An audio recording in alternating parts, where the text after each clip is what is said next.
Hey guys, thanks for dropping by and welcome to this week's episode of Popcorn.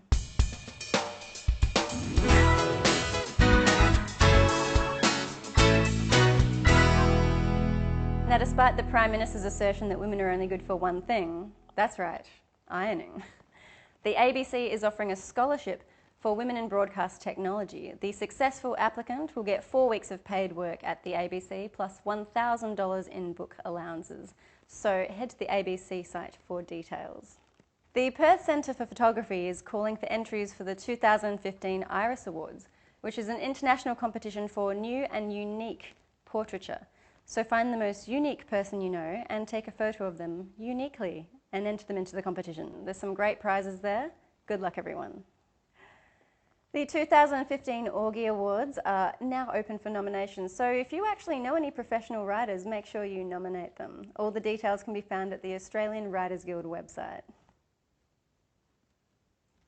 If you have a feature or short film script just gathering dust, well, it's time to dust it off because the Shaw Scripts Screenwriting Contest is open for 2015.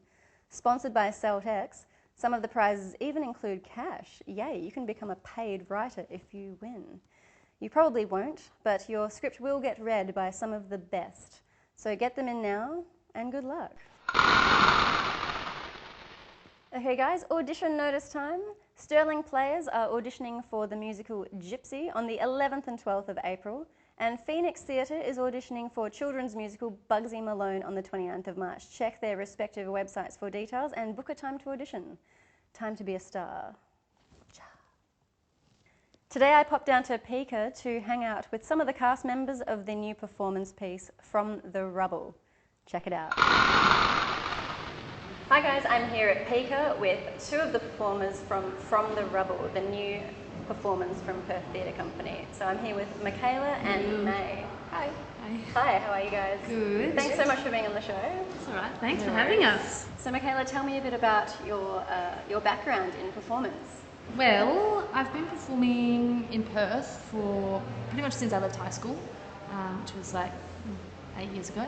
And I've been involved in independent theatre for a while, mostly with Renegade production companies. And then just recently I've kind of branched out a little bit into writing and directing. This is my first time working with Perth Theatre Company though, which is super exciting. Yeah, fantastic. And May, how about you? So I make music, electronic music. I kind of produce my own stuff and it's very bedroomy, so I've been doing that pretty much ever since I left high school too, and even like starting in high school. Yep. I've just performed around Perth. So Tina, thanks so much for coming on the show today. Yeah, that's my pleasure. So what's your background? Like what kind of other performances have you done? Or? Yeah, I have come from quite a different background. I started off in anthropology. Wow. And started studying visual art as well, and how and in relation to anthropology, so like how different cultures make art and experience art, and the reasons behind their art making. That's excellent. So tell us a bit about From the Rubble. What's the show about? I think just because it's so multi-layered, like it incorporates projection and animation and puppetry, live performance and live music and soundscape. But I guess we're looking at women in war zones. And maybe like we're kind of looking at the more subtle, like human. The human aspect of So of the consequences, is it? Or? Yeah, and like what that means on your personal life. Okay, so tell me about Sophie McNeill's work and how it's influenced the show. I guess Sophie's work through she's got from a journalism and documentaries and stuff is kind of the jumping point for the work with Mel, who's the director, Mel Cantwell. They've known each other for a few years. So when we came into it, it was kind of like we had a couple of stories that had been chosen from her work.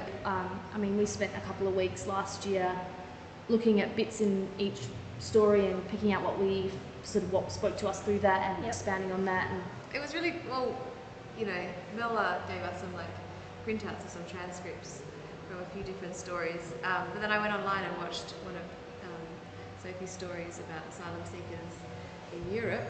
And she just kind of puts herself out there it's beautiful the way that she just like handles everything with such sensitivity and has such like a great understanding of the world.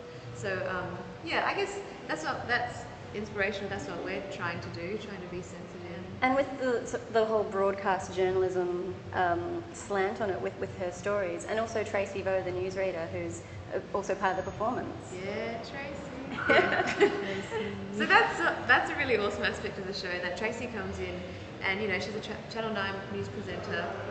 She's playing the role of a news presenter, but she also has this emotional side to her, and so she kind of like cracks through that newsreader like She's facade. got the veneer, and then she can Yeah, get through it. Yeah.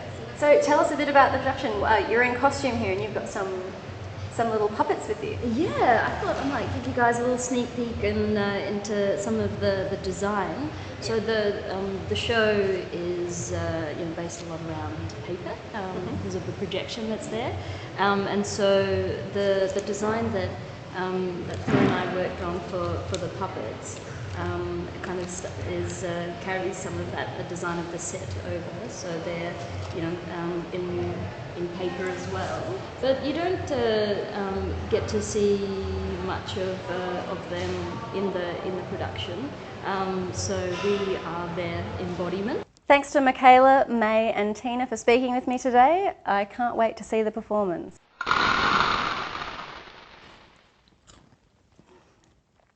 And thanks for tuning in to another episode of Popcorn. Subscribe to our YouTube channel, and I'll see you next week.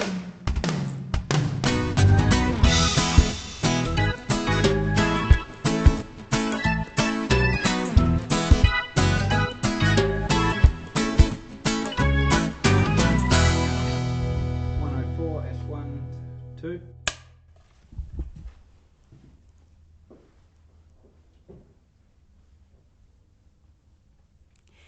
Hey guys, and welcome to this week's episode of Popcorn. Thanks for dropping by.